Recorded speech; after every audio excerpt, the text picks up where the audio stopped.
make a start. Good afternoon, everybody, and welcome to today's webinar, International Marketing Essentials in Times of Change.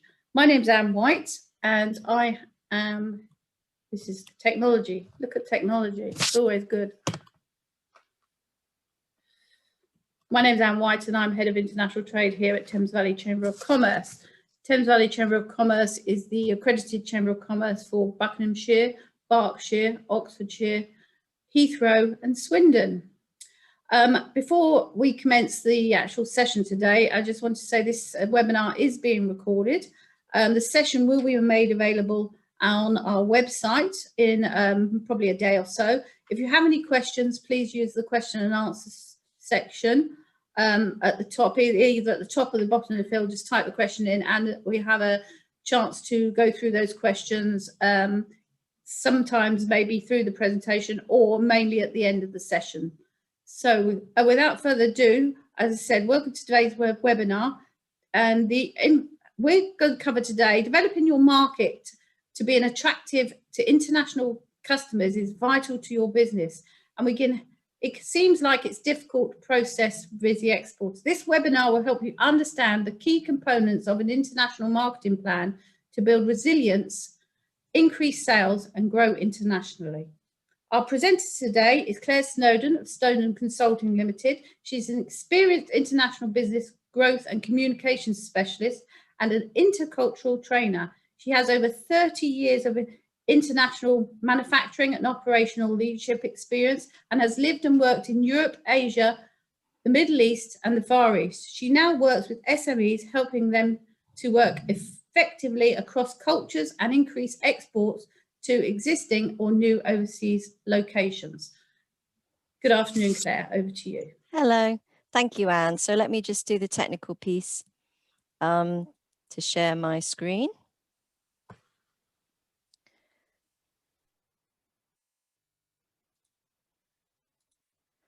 Hopefully everybody can see that. Anne, if you could just check to me that's possible to view. Great. So welcome, everybody. So today's session, hopefully you will gain a lot of insights, some top tips. I'm going to be sharing with you some 6 essentials. It's really lovely to see that we've got people on the webinar today from lots of different locations. We've covered international in relationship to, we have some visitors from India, Chennai, I believe, and some visitors from Portugal, Lisbon, and lots of people from around the UK, Southampton, Portsmouth, London, Sandhurst, Banbury, Hull, to name just a few, and Oxfordshire, which is where I'm currently located. I'm actually coming to you today from my home office, and I hope that you will enjoy today's webinar. As Anne has mentioned, if you do have any questions and answers that you're looking for, then please do put them in the Q&A so that we can come back to you, hopefully cover maybe some throughout and maybe at the end of the session. Failing that, I can come back to you individually with good answers, I believe and hope. Okay. So I'm going to start by showing you the first slide. So today's webinar, International Marketing Essentials in Times of Change. So as exporters of products and services, we find ourselves living in times of change as the world trade landscape and the UK's departure from EU and coronavirus are raising all sorts of emotional, financial, political and logistical questions and issues. COVID-19 has changed the experience of being a customer, employee, citizen and human. And it's changing the way that we live and do business. For UK exporters, leaving Europe is looming with the transition not finalized and uncertainty as to what will happen. So many individuals and companies are experiencing things beyond their control. Many need to get back on track and many are overwhelmed and looking for a way to pay their bills and keep their heads above water to sustain their businesses. Businesses are being forced to look for new ways of working as customers have been changing behavior and shifting rapidly to digital environments. Businesses with international customers will need to work even harder on the communication front over the coming months and years to maintain their current market position and relationships with clients, distributors, agents, and partners, as well as to attract new customers. They will need to deliver a world-class communications approach. This means that they will need to take into account foreign languages, cultural research, and digital strategy to be more globally oriented and to modify their products and services to suit the needs of their international customers, as well as internationalize their website and social media resources. How you communicate with customers, explaining what you're doing and why, listening and hearing the early signals from customers in terms of what they want and how they feel, and your business's ability to respond to these signals quickly and appropriately will be business critical. So how are you adapting to your customers' rapid and dramatic change in behavior? Have you had to be a chameleon to survive and thrive? Creating an export strategy is a vital tool for any business that's looking to increase international sales and applies now more than ever during these unprecedented times. So in this webinar, I will share with you the key components and essentials of an international marketing strategy and plan that you can use to develop and refine your own strategy.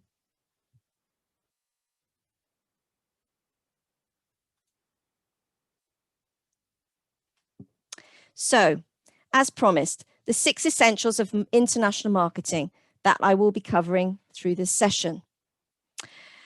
These 6 essentials will be highlighted throughout the webinar and tips and information shared with you, and then reviewed at the end of the seminar.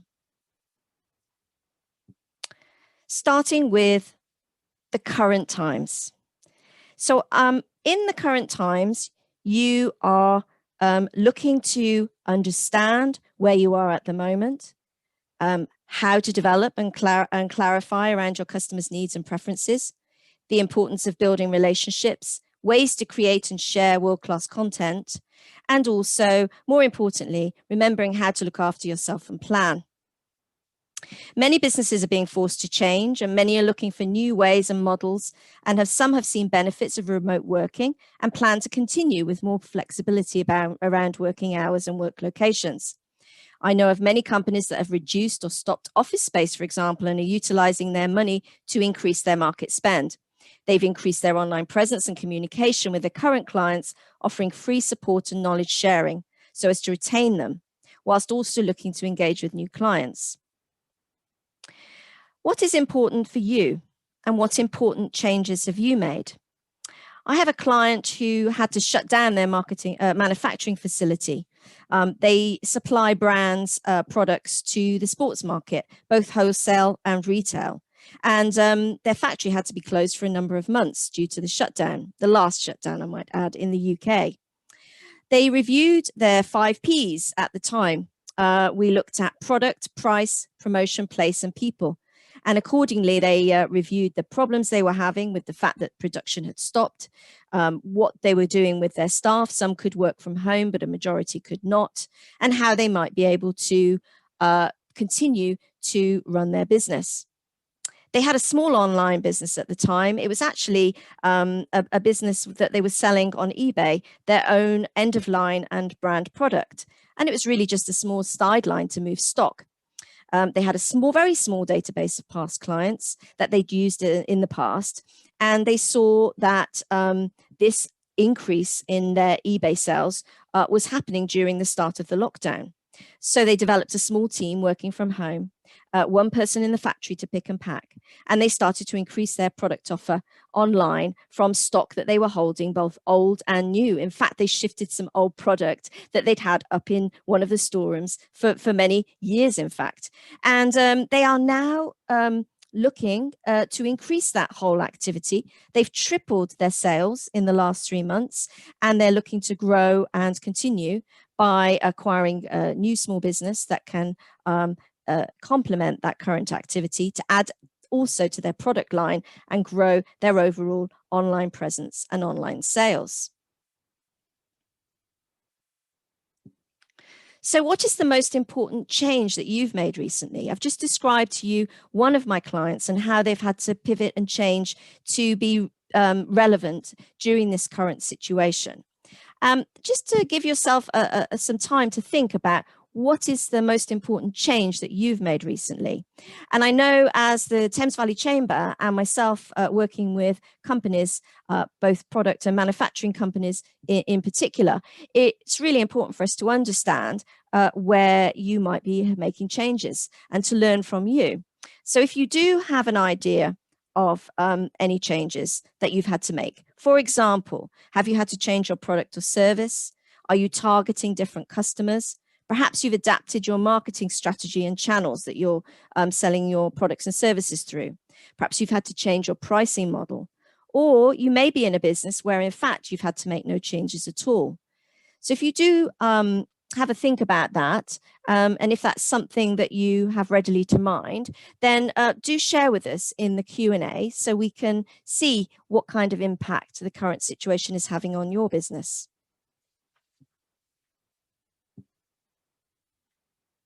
So I promised you our six international marketing essentials, and I'm going to start with the step one, the essentials one, step one. Start by getting back to basics. And what does this really mean? Understanding where you are as a business.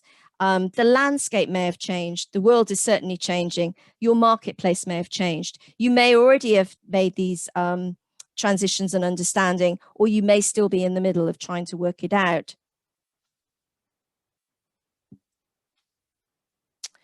So back to basics, really what we're getting at is understanding where you're at. And the quickest and the starting point to do that would be a business audit to understand where you are currently, gathering all the relevant data. Now, this is quite interesting. I've worked with a number of clients who have said that they understand their business. They understand, they've been doing it for many years.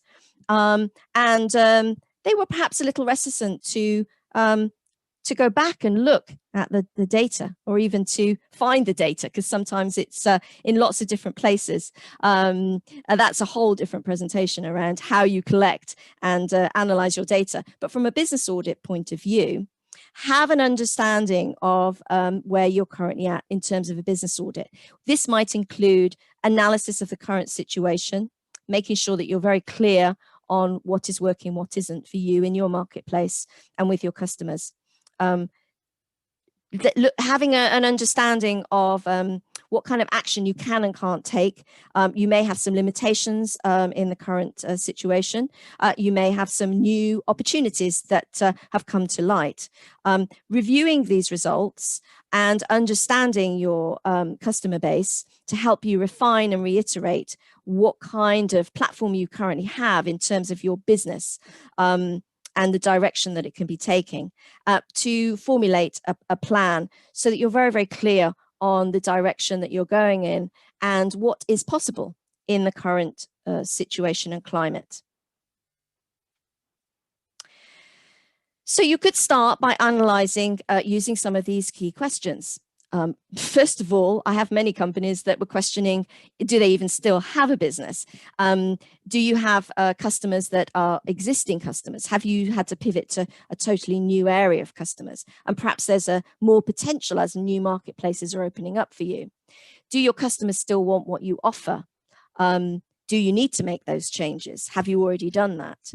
Can you still fulfill do you still have the capability to fulfill the requirements? And does your price stack up in the current international market landscape? What are your competitors up to? And are your payment terms good enough and appropriate? Very important in terms of international business to make sure that your customers can pay you and that it's easy for them to buy your products. And does your route to market still work? So are you perhaps having to change the ways that you're selling due to current situations? So back to basics. Quick recap, the essential tips, the essential points of our step one. Benchmark. Do a benchmark. Do you know where you're at? Have your finger on the pulse. So that's basically understanding both your clients and your markets. Have a B and C plan. We've had many clients who, unfortunately, at the beginning of the current international landscape were just with a plan A. But what we're understanding is that during these times of change, it's very important to have other plans that might have to come into fruition, to think around what might change and the outside influences that might have an impact on your current business plans. So to have a plan B and C. And risk management. I remember my grandfather always telling me, don't put all your eggs in one basket, Claire. So make sure that you are spread and that you can manage your risk. So key essentials, step 2. Put yourself in your customer's shoes. Are you very clear on your customers? Do you really, really know your customer? Or like some clients that we work with in the beginning, they're very used to sharing information about what they do, who they are, what they do, what their product or service is like. But are you very clear on your customers' shoes? Have you walked in their steps? Do you understand what it is that they are looking for and what it is that they need and want? So here we go into our data analysis. Existing customers are what we refer to as rich pickings. These are customers that know you already, know and like and trust you, I'm hoping, and are happy with your service. So you could start by looking at these existing customers, pull together your customer database analysis, and look for themes and trends. As I said, we have many clients who think they know all about their business. But the minute they start to look at data and pull the analysis together, they realize that there's maybe some trends in there, some themes in there.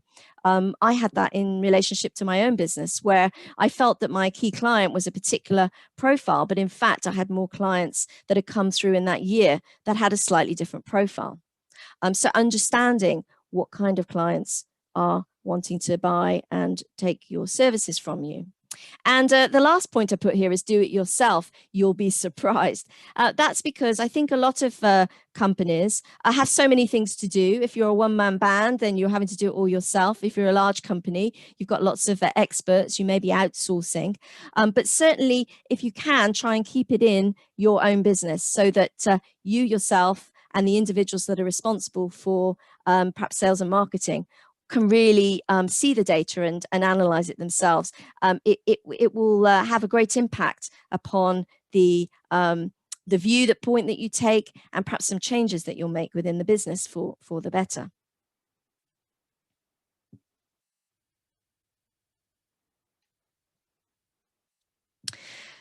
So we've understood our customer. We've done our customer data analysis. We're very clear on who our customers are. And now we start to be clear on how to profile those customers. Some of your customer profiles will be old. Some will be spot on for today. If you've already revisited them, then well done you. Have you got international ones? If you're a UK company, many times we work with clients who have their UK profile very clear, very concise, very well understood, but have failed to perhaps do the same profiling for their international clients, or even the clients that they're hoping to be clients that are working internationally. So make sure that you are clear on your key customers and also the key decision makers, and have a look at really truly understanding who those customers and clients are that are the key clients that you want to do business with. Once you've understood those clients, one of the things that we find really, really valuable is interviewing and refining those customer profiles, those customer intelligence, that customer analysis. Start by picking perhaps 2 or 3 key ones from each group, because you may have had more than one group of clients. You may have particular clients for different products or different services, or perhaps into different sectors that you're selling into. So have a look and pick some from each group, and then prepare a questionnaire. Use it to engage with those clients, particularly clients that, as I say, you've worked with before. Book some time with them, and find out really what it is that they like about doing business with you. What is it that, why have they continued to be a client of yours? If you can record the session, it's really valuable, because sometimes when you go back over the verbal message, you realize there's some really, really good information that your person that you're interviewing is wanting to share with you. And then once you've gathered all that information, go back to the profile and refine it. Refine it based upon the facts that you've gathered. So you're looking for things like keywords and phrases that are being used in the communication. Perhaps there are testimonials and case studies that can come out from the interaction. It may be that your interview has brought to your attention some aspirations or anxieties that you hadn't been aware of or hadn't addressed, something that they may be worried about that's coming up in the future. It'll help you to understand the communications preferences of those clients, where you can find them, where they like to hang out, and also core marketing messages. By listening intently to their language and their the way of communicating, the words that they're using, can help you to understand how to market to them in terms of messages that will really resonate with them, the language that they use, and also their preferred approach. So once you've got all this information, you are really ready to finally create the final customer profile, or some people call them avatars. Now, here's an example. This isn't the only type of customer profile that's out there. You could create your own.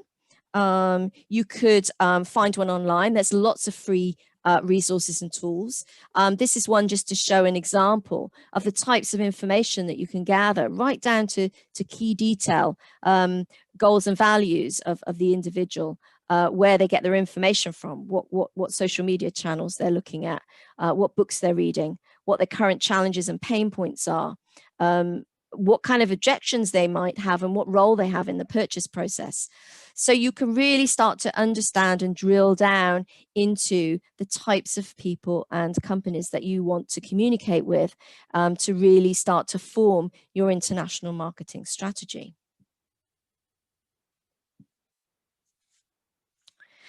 So this was step number 2, put yourself in your customer's shoes. And the essentials tips to remember from this section are: create your customer database analysis, do potential research and surveys and do that work to gather all the intelligence, prioritize perhaps between 2 to 5 top customer groups, identify your key decision makers so you really know who it is you're marketing to, and then develop and refine your detailed profile. On to step 3 of your international marketing essentials, and we call this digital first. Really, really important. Online sales retail sales are estimated to reach an eye-watering 6.5 trillion by 2023. And the virus outbreak has increased online shopping by for some products and services, with suppliers struggling to keep up with demand, in the case of sale of disposable gloves and toilet paper. And actually, I was watching the news, I think it was yesterday evening, and apparently guns are outselling numbers like ever before in the US. A very scary thought, but an indicator of how fast sales can increase on an item that is seen as being needed or required. Retail websites generated 14.34 billion visits in March 2020. That's up from 12.81 billion global visits in January 2020. So millions of people are moving online, and many are actually being forced to stay at home in order to stop spreading the virus. And so internet usage has increased. 70% of internet users watched YouTube content in March, and social networking, including Twitter, Facebook, and Instagram, which jumped by 87%, with people logged on for over 4 hours daily. Online sales cannot be ignored, especially when selling products and services internationally, offering the possibility to be seen and heard anywhere in the world. And that's the key piece, the key takeaway: anywhere in the world. So your online presence as a company is more important than ever, and your website sits at the heart of everything you do online. So I'd like to pose this question to you. Are you easy to find and easy to do business with? What do you need to put in place to ensure this? Is your website still accessible? Do you have processes in place for handling inquiries? How will you handle foreign language inquiries, particularly when working from home, if that's the case for your business? And in regards to cultural knowledge, how are you sharing this across your team? How are you storing this valuable information for your business? And where do people in your company go to find this research and knowledge, particularly whilst working from home? How can you make sure that your digital activity is working for you? So one of the ways would be to follow my 3 key principles. Principle number 1, think global, act local. Global competition demands that your website is properly localized in order to succeed internationally and be able to compete on a local level. Successful international businesses understand that the one-size-fits-all approach doesn't work when delivering products and services across different markets. Creating goodwill and establishing credibility with local markets is critical if you want to prosper internationally. Localization is where a business actively seeks to differentiate its global products, services, and communications to individual markets and regions, and to embrace and accommodate those differences. Done correctly, this leads to improved results such as increased ROI, return on investment, awareness, and engagement. So does your website have localized content, and does it cater to the needs of your international customers by location or the customers that you're hoping to target? Principle number 2, people buy from people that they trust. When marketing online, we need to take into account both people and search engines. When it comes to search engines, in the case for some of us, but not all of us, Google will be our key search engine in our country location. And amongst many indicators, they use trust rank to rank websites. The higher your trust rank, the higher the ranking of your site. And these trust rank factors can include quality and number of backlinks, the page rank and trust rank of sites linking into your website, the consistency of your site and the content, the domain age, the sitemap and whether it's relevant and up to date, the fact that you have updated privacy and legal policies, and that your About Us page is informative and says what it is you do on the other pages of your website. Search engines are in it for the long game, and online they are your first and most important customer, the gateway to the people who need you. Their reputations are fiercely protected, and your website needs to earn its place and prove its worth with them if you are to reach those potential customers. When it comes to people, this principle refers to whether your company's online presence, and in this specific case, whether your website is ensuring that a visitor can feel confident about your company and what you're selling, and that you have a clear customer service approach. When it comes to building trust, what puts you off and ultimately what erodes your trust when you're looking at a company's website? Here are some examples, and perhaps you could use this, take this away with you to check whether your website stacks up. So these are some of the top examples that people have cited over past research and webinars that we've run.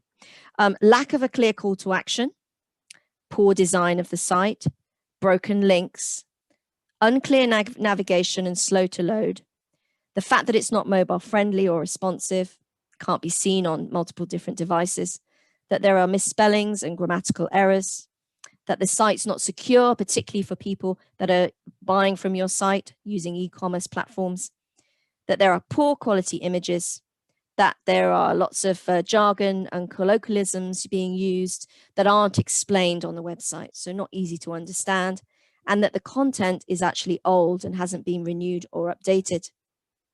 So when did you or someone in your company health check your current website? It would be very, very pertinent, particularly in these current times, to ensure that your website reflects your capability and competence. Principle number 3 of my 3 principles: put yourself in your customer's shoes. Now, when your customer is coming to your to look for you or being directed to find you. They are looking in at what you do, and they're wanting to see things that resonate with them, and they want to know what it is you can do for them. Now, latest research from Yahoo says that digitally, in today's scenario, and this is actually changing rapidly, that you have up to 1.7 seconds to engage with that potential customer. And your customer is wanting to be sure that they can trust you, that that you have the right thing for them, that you're communicating in their language, that you're using the words and the signals that make them feel comfortable and want them to buy your service or product. It's also shown in research that your headlines, your keywords are the first impressions that people are taking away with them. So do your headlines and your keywords really say what it is that you do, and do they reflect the type of customers that you want to engage with? So I've talked a fair amount about your website and the fact that it's one of the ways that people engage with you online. It's part of your digital strategy. And it can be quite a busy slide, but I just wanted to share with you, if you can focus on the fact there are 3 parts to this, and we call it the evolution of your international website. Now, if you're a UK company and you've been working in the UK for the last period of time, and you're wanting to go international, then you may well be sat in this first box. You're perhaps running on a .co.uk site. Everything you have on your site is in English. When you think about going global, you potentially want to move into the 2nd or 3rd area on this page, the evolution. You want to start thinking globally. So some of the ways you can do that is by adding international pages, making your website international, optimizing it for language or country, and using languages. You may not quite be ready for language yet, so I'll explain later something referred to as global English. And if you are deeply embedded in your international market and you've been working internationally for some while, then I'm sure you sit in the 3rd section of acting locally. That is to say that you have a localized website with country pages or language pages, that you have local domains, perhaps with local content and local links. And you've localized some of the product. Perhaps you've got a strategy for returns and customer service. You've got technical support if it's required for your type of product or service that can function in these various areas that you are wanting to work with, and that you also reflect that in your online presence with your social media. So this is just for you to understand the evolution of where you might be at today and where you might be moving at as you start to develop your international web strategy. So some of the key points from that would be to understand whether you're going to go country or language targeting. So for example, some businesses choose to go language. In the case of Spanish, for example, you might be wanting to attract Spanish customers, in which case you might be thinking that language, the Spanish language, is the best way to go. We do get a lot of people that get confused about the difference between the countries and language targeting in terms of the usage of things like flags. So for example, if you're going language route because you want to target Spanish speakers for your business, then you want to be aware of using things like, for example, the Spanish flag, because not everybody only speaks Spanish in Spain.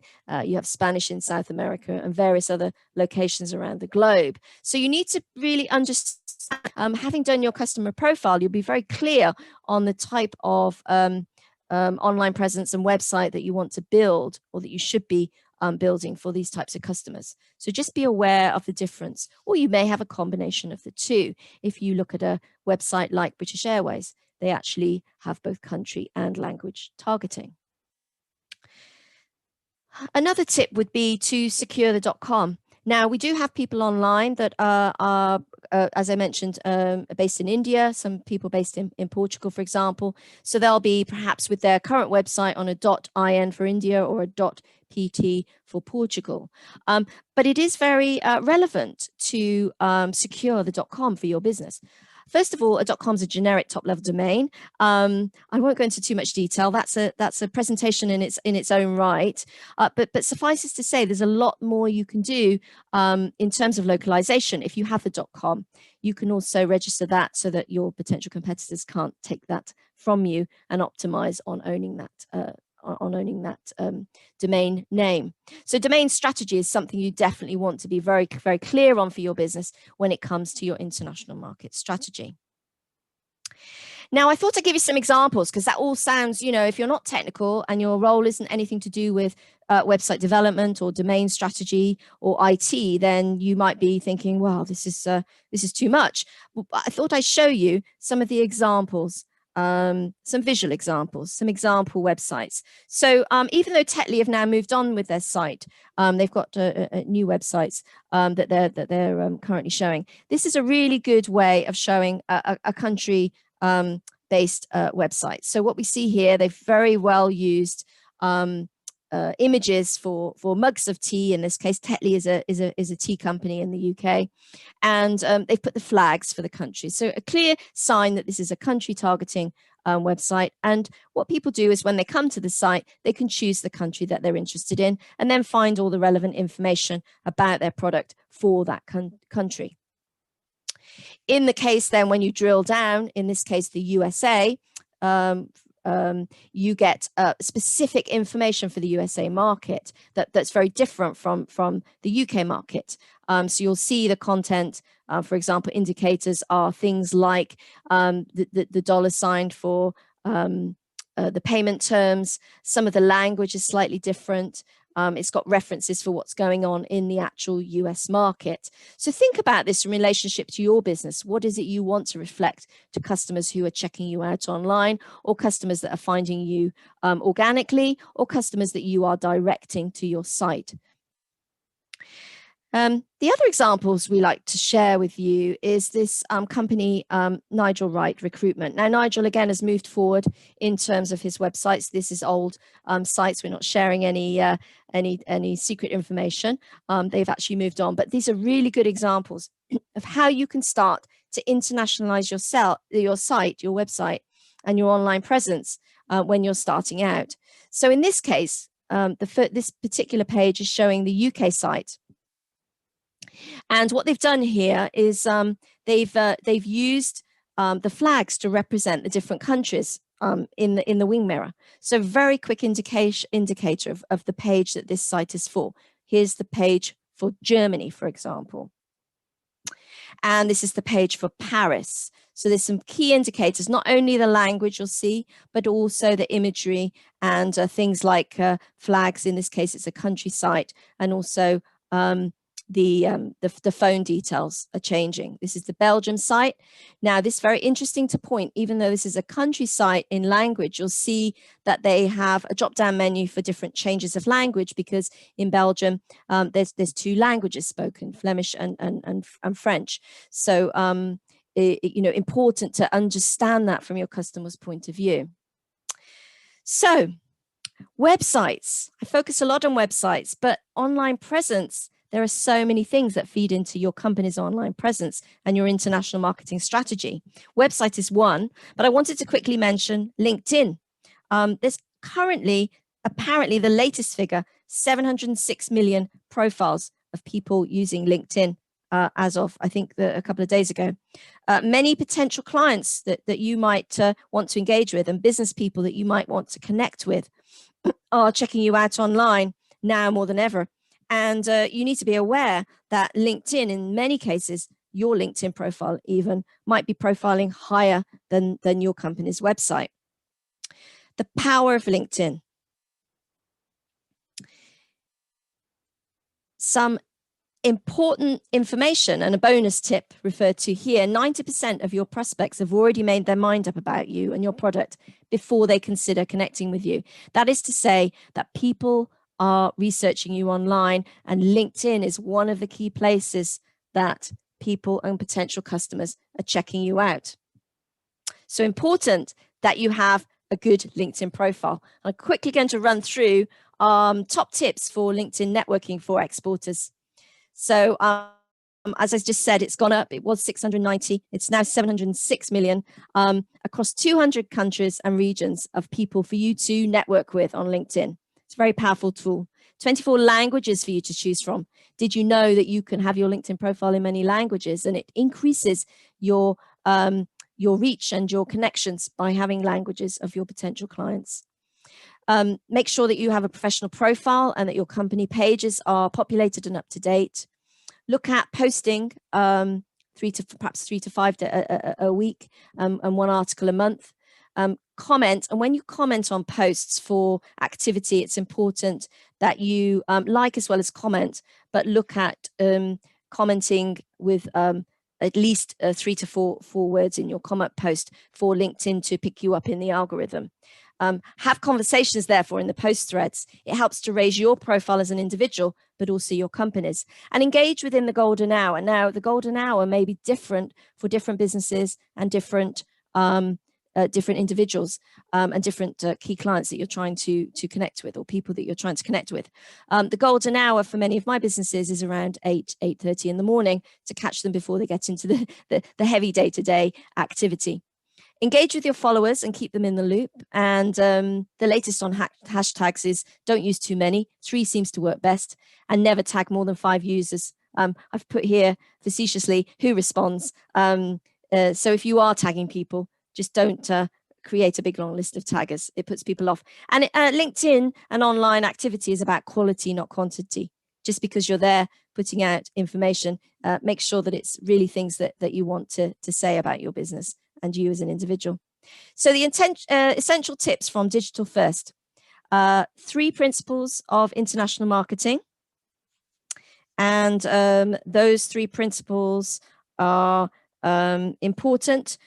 Think global, act local. People buy from people that they trust. Put yourself in your customer's shoes. Have a look at the 3-step approach to your digital strategy. Make sure you're clear on where you are and where you can head in terms of your international approach. Be clear on whether you're going to target countries or language. Secure the .com and localize your website, not only but also the design and the content.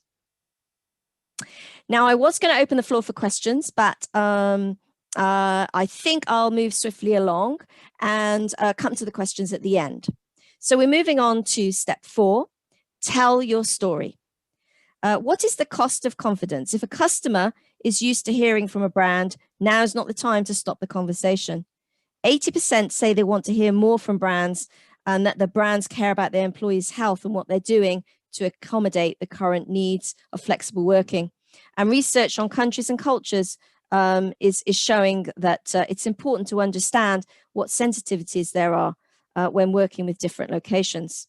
Specific needs for each particular country are important, and it's vital that you understand how and when to communicate with customers, what kind of keywords, the tone, approach, format to use, whether they want to engage online, offline, or a combination of both. Do they want different things now? Many countries have just gone back in or about to go back into lockdown. So get your message out there.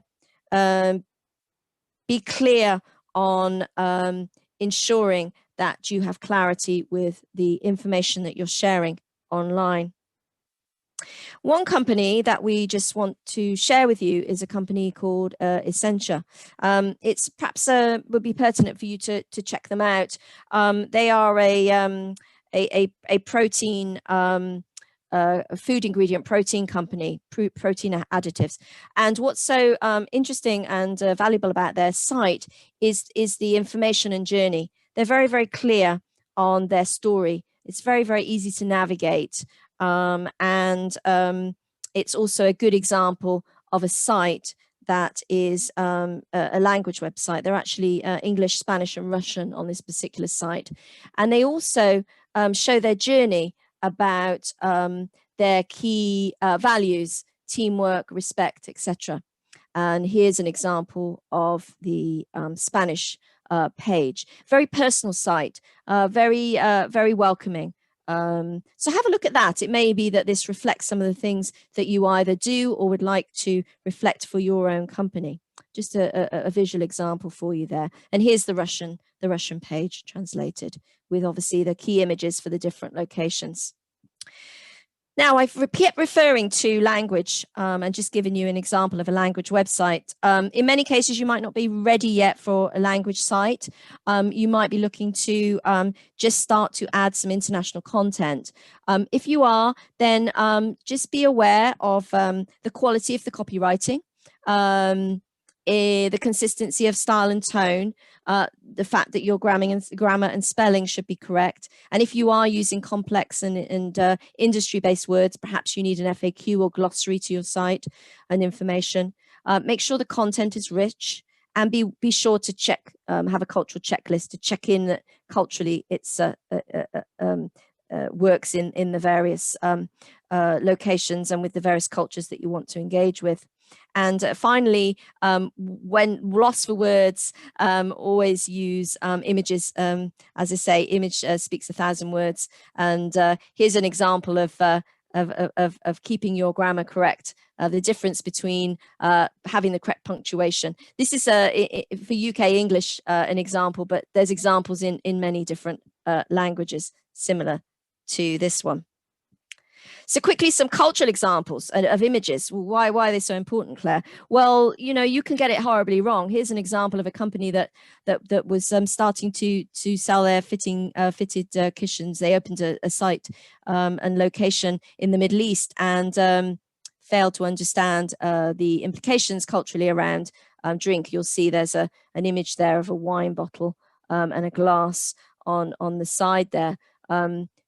Clearly an image that's been taken perhaps from their UK market and just used for that site. Clearly doesn't work. And in the case of imagery, making sure that using images that are culturally sensitive. So many locations and cultures would not find the use of a dog with a product to be the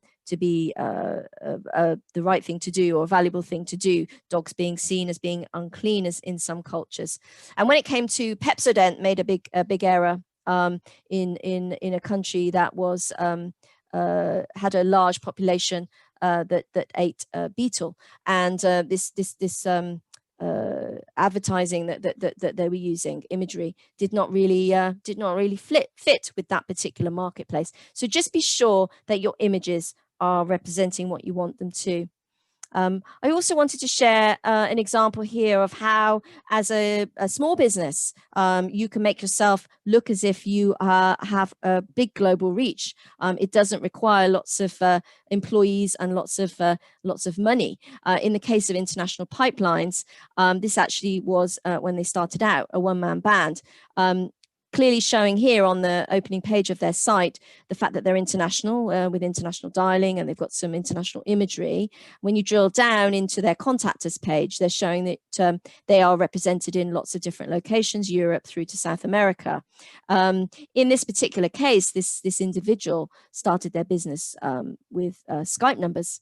And they were able to use an answer system, an answer service that they paid because they weren't having thousands of calls, but they were able to make themselves, first of all, represent as a global company, but also to gather in inquiries from the different locations that they wanted to attract.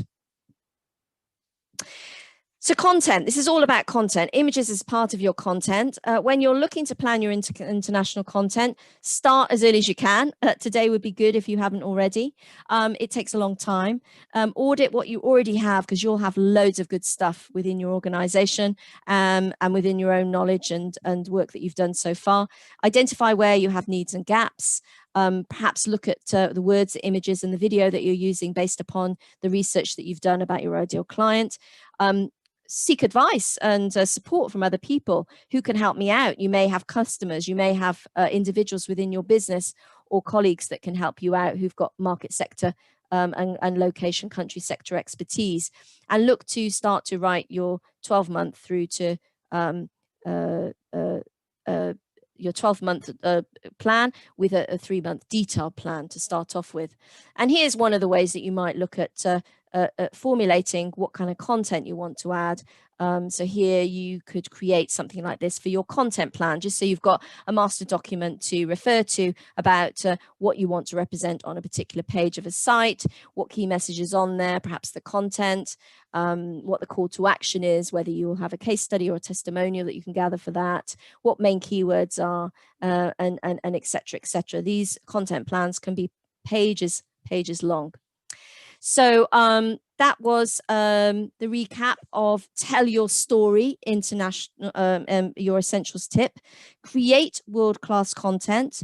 A picture says 1,000 words. Make sure you do your cultural research and audit and plan your content. Step 5, language. Mind your language. I mentioned earlier on global English. And I promised that I would explain a little bit more. So global English, for those who aren't already aware, you can Google this or search for this term, and it will come up with what that means and what changes you might look to make to the English language you might be using on your site. I've listed 7 key changes here. Look to reduce volume and content of language, particularly when going international. Keep your sentences short. Simplify language. For example, if you're using the word staff, it's better than words like human resources, which may not translate. Avoid your jargon, acronyms, and slang, basically your insider talk, which we all get into in our own different sectors. Provide visual support. As I said, a picture speaks 1,000 words. And use bullet points and underlining to shorten those sentences and make them easy for second and third language English speakers to use. Don't make assumptions as well. And just a little bit about why language is so important. Certainly in the case of the internet, the latest research from March 2020 is showing that these are the top 10 internet languages being used, or languages being used on the internet, I should say. Because the website is going to sit at the heart of your online presence, English is the top language, but beware English people on the webinar or English people with first language English. Globally, only 17.6% of the population that are using the internet speak English. So just over 82% just don't understand what you're saying, perhaps. And also, to keep in mind that Chinese is the next popular language, Spanish with 344 million online. And this sets out perhaps your business case for whether you should include languages on your website. I suggest that if you are wanting to target a particular international location, that language is going to be the key for you. And here's my language business case, just in case you weren't with me on this. Fact 1, 70% of online searches are not in English. Number 2 fact, 400% increase appetite to buy online when it's in the language of the potential buyer. The dwell time doubles if the language is the language that the person wants to utilize. So that's good. That means you've got more time with eyes on your information. 90% of Europeans prefer local websites. It's just a fact. They want, like perhaps dependent upon your location and your language preference, you perhaps understand this implicitly, that you want to do business in your language. And when you utilize language skills in your online presence and your marketing materials, there is a direct correlation with higher export sales. For those of you focused on sales, there's a reason all in its own right. Higher sales for you, more export sales. And as Willy Brandt liked to say, if I'm selling to you, I speak your language. But if I'm buying for you, dann müssen Sie sprechen. Yes, for those of you that not sure of your German, if I'm buying from you, I want you to speak my language. Some faux pas. We always love showing some faux pas about international marketing and language hoo-hoos. Coca-Cola, in the case of their first attempt into China, their translation for the language they were using was bite the tadpole. And in the case of Pepsi-Cola, come alive with Pepsi in Taiwan, which was their first market entry, meant that they were coming alive with Pepsi, but when it was moved into China, it meant that Pepsi brings your ancestors back from the dead, which didn't go down too well. So just be aware of the language, literally, that you're using. How to approach translation projects. Well, I mentioned about international English, so reduce and refine your English content if English is what you're using. Use global English, translate, or in the case that we like to say, transcreate. That is to use a professional that is actually writing content in the chosen language, as opposed to giving pre-written English language content to be translated. You want it to be written by a local. Proofreading is essential in all cases. Sense check with perhaps your local staff, maybe partners or friends who speak the language. Make sure that you use local language copywriting, either in the UK or in country. Develop a robust brief. It's important that the translation individual or company knows exactly what they're going to be doing. Review the proposals and select. And for those of you who've never got into language, you may not have a clue about what that means in terms of cost. Well, currently figures are showing about 9 pence to 18 pence per word for European languages, just to give you some frame around language. And one of the key points I want to share about translation and language is that also you need to translate metadata. Now, again, a little bit technical, but it's important for you to be aware. Here's an example from the University of London. This is a very old site. They've updated since, but it's showing you their UK international page. And what you can see is on the page, this is the metadata.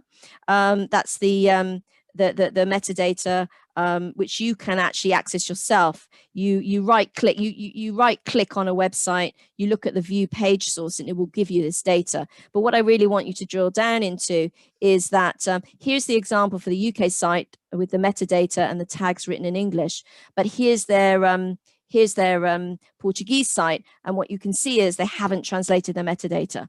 So they've done all the great work on the actual image that people see, but because there's no metadata translated, this will not work for the search engine. The search engine doesn't read the information on the site per se, it's looking to read the metadata. So the metadata you need to translate, just to be aware, are things like your meta title and meta description, your keywords and phrases, your URLs, your alt tags, which is something that describes your images, and your image names, to name a few. So just be aware of that. And also, if you are sharing application forms, perhaps from your website or from some online online access, then in the case of, again, University of London, had a lovely application form, but failed to translate it for students that were coming from other locations. So that's something to keep in mind too. In the case of the BBC, I just wanted to show you what metadata looks like. This is what you would see in Google for the BBC. And what you can see here is that they've got their description for this Arabic search, BBC Arabic. You'll see the metadata here. And this is easier for you to read, perhaps down below. So it's fully translated. Everything that comes up is relevant for somebody speaking that particular language. So just to recap on that step, number 5, mind your language essential tips. So global English is a different language. Have a look if you're not already using it. Your business case for languages. So it is important, and hopefully I've helped you to realize that if you didn't already. Definitely look at transcreation over translation, and translate your copy, content, and metadata, as well as the actual content on the site. And finally, step 6, not to be forgotten, particularly in these difficult times, but always when it comes to people that work in export and international sales and activity, take care of yourself. It's very important to, particularly as many of us are working from home, or perhaps have a dual activity of office and home, or factory and home, make sure you have a place, a home set up for you, that you have some house rules that work around things like noise, and more importantly, the hours that you work, because when working from home, I speak from experience, we can sometimes work well into the night because you know, we just don't have to get up and move to drive home. So make sure you've got some house rules that work for you and perhaps your family, or perhaps you live on your own, or perhaps you share space with other people. And make sure that you take out time for you, time to do other things, regenerate. You'll come back to the task at hand, your international marketing strategy, so much clearer, so much more refreshed. So in relationship to taking care of yourself, I just wanted to share some quick things that I do, making sure that I have simple, smart goals that have broken down. I make sure that I'm accountable. I have a couple of people that I communicate with that know my goals and that I have to check in with. I've written them down. I've found that when I keep them in my head, they don't go anywhere. But when I write them down, they seem to eventually get done. As I say, break down the goals. I used to write these massive goals, but realized that they were a bit step too far. So break them down into monthly, perhaps weekly, daily, even hourly goals. Celebrate. It's good to celebrate success, however small it might be. You've written that report, or you've added that content, or whatever, or you've done that LinkedIn post. Just celebrate that success and share the load. This is something I really struggled with, particularly when working from home. There's lots of people out there in the same boat, so maybe you can share the load with them, ask for advice, ask for help. Maybe you can do a swap on the work. Perhaps they're better at something and you're better at something else, and you can share. So just be creative about sharing the load. So that's the step number 6. Take care of yourself, the essential tip number 6. Write smart goals, have a written plan, better than in your head. Break down your goals so they're manageable chunks. Remember to celebrate your successes, however small, and do look to find ways and be creative about sharing the load. So just to recap before I close the webinar content part of the session, the 6 essentials of international marketing that I've just gone through with you. Back to basics, go back to basics. Look at your customer profiling. Be sure that you are aware of your digital first strategy. Tell your story. Mind your language. And last but not least, take care of yourself. So I am going to open up for questions. I'm just going to get my video back up working. Here we go. And Anne, I don't know whether anything came through. I've got a couple of questions, if that's okay. Yeah, absolutely. The first one, I know, well, first of all, well done, Claire, for getting so much content in the short space of time. Well done. Well done. Yeah, hopefully some of the images gave you a rest from my voice. No, it was good. So in these strange times that we're in, obviously there's a lot of countries and a lot of international markets where traditionally they like face-to-face business. Mm-hmm. And obviously, you know, they get to know you, they get to know about your family, etc., etc. Mm-hmm. What's different from doing that? Is there anything different from doing that digitally to doing that in a face-to-face environment with those countries and those markets and those people? Yes, I think there's lots of things to keep in mind. First of all, now more than ever, we have lots of tools that are next level down from actually physically being in the room. So we have tools like we're using today, lots of other tools out there for you to use. I would suggest that a visual and spoken word together are more impactful for cultures that are used to face-to-face meetings and have a preference. I do think that a lot of people and a lot of cultures are becoming more open to the current scenario and the fact that they're having to find new ways to communicate because they're also in the same boat. So it's not like one country's got this issue and they're struggling to go and meet everyone else. Everybody's got the same issue. So think about utilizing some of these tools and technologies that are available. And I would suggest visual and language together. Secondly, if you've been used to using a translator, you can still combine that. There are people that will do that for you online, so you can engage with them and you can have that same kind of interaction where perhaps you don't speak the language and the person you want to communicate with doesn't have the same language as you. The other thing to do is to ask.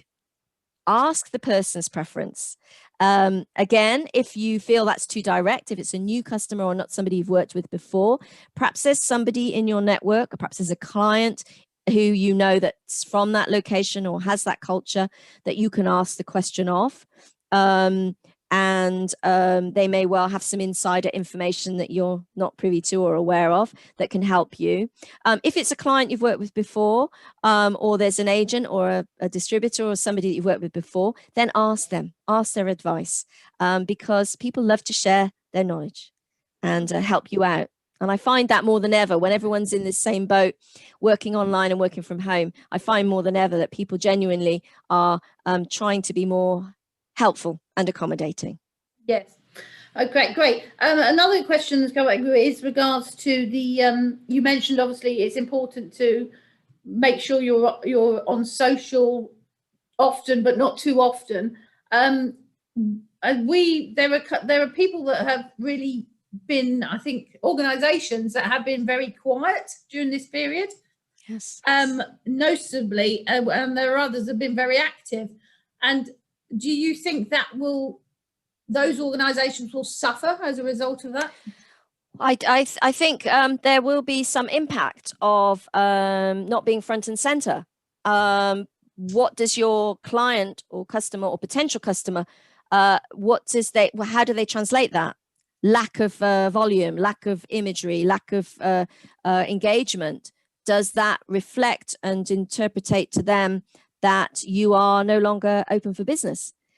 Could it be that you've gone away, so they go somewhere else because they just assume that you no longer exist? There's lots of people out there looking for lots of support and services and products, and the ones that are projecting that they are available for work, that they are engaged, that they are open for business, that they are can work with you, that they are flexible, that they have processes that you can follow to work with them or buy their services or products. Those are the ones who are going to be the winners, because step one is just because they are front and center in people's minds. I have countless examples on a daily basis for my own personal consumption.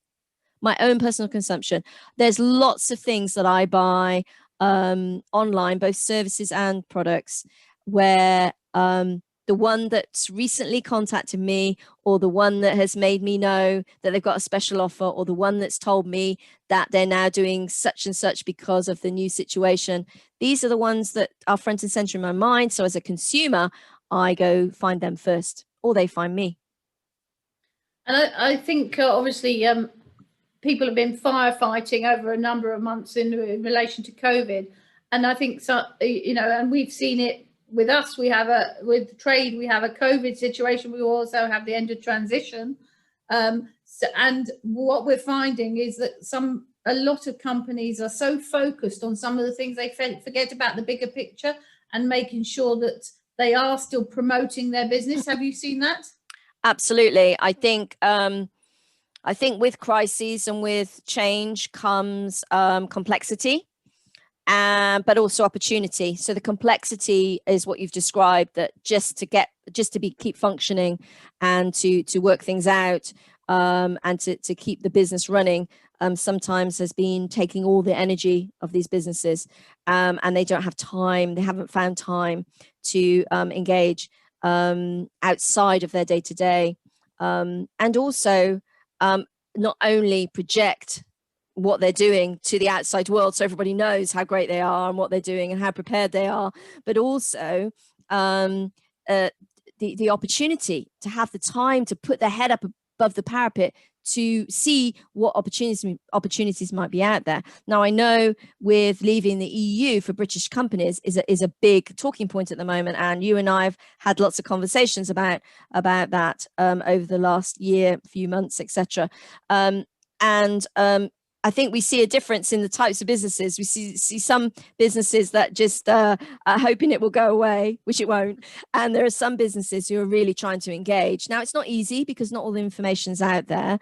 But the companies that are engaging and looking for the opportunities will find them. There will be trade deals that will be of benefit to some companies, the ones that are paying attention. There will be some processes. Not all of them will be onerous. There will be many onerous changes to process, but there will be some that potentially could be beneficial. So by engaging and making sure that you're connected with organizations like Thames Valley Chamber, for example, to know what's going on, to make sure that you're not left behind. You're so busy down in the day-to-day of making sure your business is running that you're missing what's going on, as you mentioned, the bigger picture. And I know if I was a small business or a one-man band and I was listening to me talk, I'd be going, yeah, but I don't have time and I don't have capacity. And I think the honest answer to that is, I'll give you an example. So my background is manufacturing and actually textile manufacturing. I'm a textile technologist and textile engineer is my original trade. And I worked in that industry for 26 years in operations and overseas manufacturing, hence my international career. And during that time, my whole world was around product, process, operational activity, quality, standards, procedures, legislation. Actually compliance became more of my role than product to the latter years. And I remember always pushing back at sales individuals and designers and really sort of moaning when they complained or the things changed or they wanted to change the design at the last minute or they wanted to maneuver that product from that location because they now needed it over in, perhaps it was going to France and they needed it in Southern America. And it didn't dawn on me until I started running my own business that it's a simple fact. Without sales, there is no other activity. There is no Claire technical engineer because I wouldn't have anything to engineer. I wouldn't have anything to quality check. I wouldn't have any compliance to do because I wouldn't have any sales. So we would cease to exist. And so whilst I do wholeheartedly understand the people that will be listening to this and saying, yeah, well, no, I don't have time for that. That's rubbish. She doesn't know what she's talking about type of reflection. I would suggest that without the sales, there is no other activity. So business leaders and individuals need to find a way to create time if they're serious about international business and moving forward with their organization. So we had another question. Is there a new Zoom culture and what are the key aspects? Is there a new Zoom culture? Wow, that's a whole... So, online culture. There are, by the way, there are cultures everywhere. There are company cultures, there are family cultures, there are friend cultures, there are business cultures, there are sports team. There's so many cultures, not just different country cultures. And the interesting thing is that we create those cultures. Now, if we're a leader and we're the one that's forming those Zoom activities, then we are by nature of the fact that we're a leader, hopefully we are taking control and we are creating those cultures. If it's an organization that we're joining, so for example, I've got some specific examples. I'm a member of Toastmasters, and this is something I joined. So I'm not the leader, I'm a participant. And it's very clear to me, it has been made very clear to me that we have protocols. We have Toastmaster protocols, and we have now our online protocols about who speaks, about the time implications, about the language that we can and can't use, et cetera, et cetera. And so if we are joining something, either as a member or from a business point of view, if we are joining some other organization's Zoom call, then there will be protocols and culture in place. If we're creating something ourselves, then we need to, as leaders in particular, we need to be clear about creating the culture ourselves. So if we're working with our team, that we have that conversation about what is it we want to create for our business team culture. What time of day do we want to have a call? What are the rules about engaging? Cameras on, cameras off. How do we go about people asking questions? Because as we know, different people have different communication styles and preferences. Some people like to jump in and hog all the airspace, and other people like to go away and ponder and analyze and come back at a later day. So as leaders or people running these activities, we do need to facilitate that we can get the most from these calls. And that applies when you add in culture, because there will be cultural preferences about time. There will be cultural preferences about language, about how the call starts and finishes. In the UK, it might start with talk about the weather. If you talk about the weather in some cultures, you know, you've lost half the people on the call.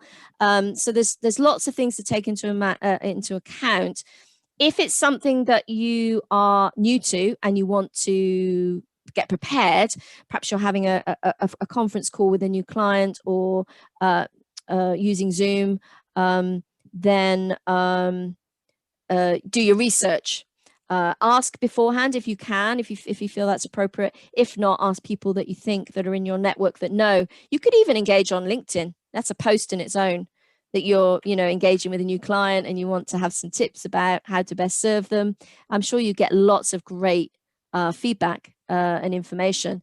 So on the other side of Zoom culture, I think there's I'm hearing a lot, and there's a lot of research online actually, about becoming tired of too much Zoom activity. I think I haven't done this research myself, and it's not something I'm fully up to date on, I must say, but I'm aware that there are things related to what's the word? People's attention span. The fact that when you are working online, as opposed to going and having a face-to-face meeting with somebody, perhaps in their office or wherever, that the senses are on a heightened level.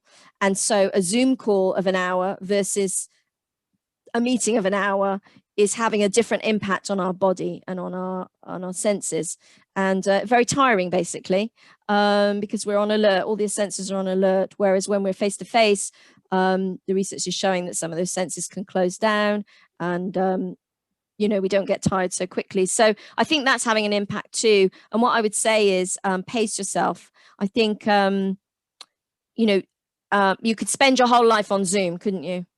I think it's very important to look after yourself. Step 6, look after yourself and be clear about what it is you want to spend your time on. And I must admit that early on in our UK lockdown, the first lockdown, I did start to get a little bit anxious that I wasn't on all these things that kept coming into my feeds. Oh, there's a wonderful webinar there, and oh, I need to be on that conference call, and all that group's having a meeting, and you can start to become overloaded. And in my case, I got a little bit sort of, anxious about it. But actually, it's the same. You have to put your same lens on that, your same understanding on that, as you wouldn't drive to all these different things. You know, you wouldn't have the time. So the good news is you get more time when you're doing things online. So I would suggest you, like I have, really look at the ones that bring value.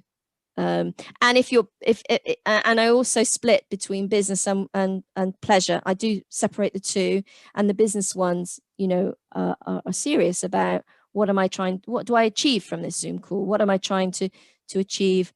What are the results? What are the goals? Let's try and bring some clarity. Otherwise, you can be a Zoom. I don't know what the word is. I was going to say a rude word, but I won't. Wonderful. So I know you have a what's next, don't you, Claire? I think I do. I'll just go to the next slide. Oh, I won't go to the next slide. Okay. That's interesting. And it has stopped the slide from moving. Oh.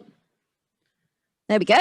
What next? Well, I've engaged with some of the people on the webinar today through LinkedIn. I would like to open up that offer to everybody that's come on the webinar today, or even those of you who couldn't make it. I know I had a couple of people wrote to me and said, oh my goodness, we can't make it at the last minute for whatever reason. So they'll be tuning into the recording. So if you are one of those people, then, and I haven't already connected with you, I'd love to connect with you on LinkedIn.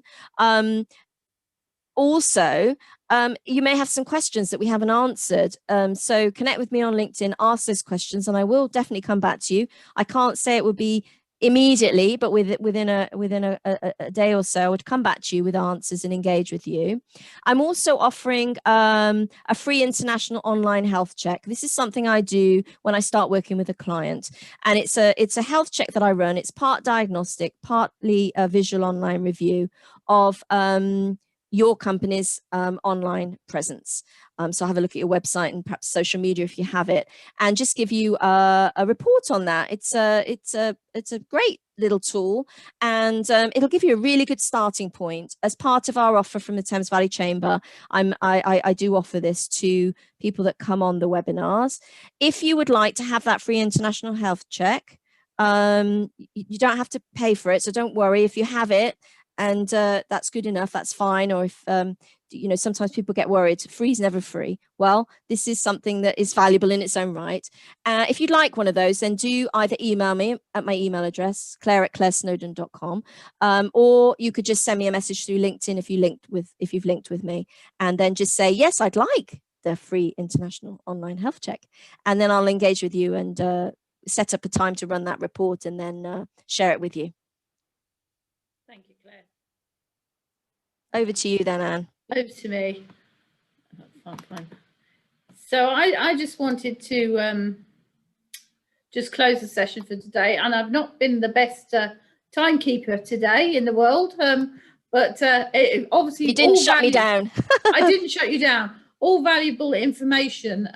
So lots packed in there, lots of follow-up to do. I just wanted to make people aware about our website. We have a transition hub in relation to UK exit from Europe, and everything's on there. It gives direct links to government, to give direct links to some of the guides and events and everything that we have coming up.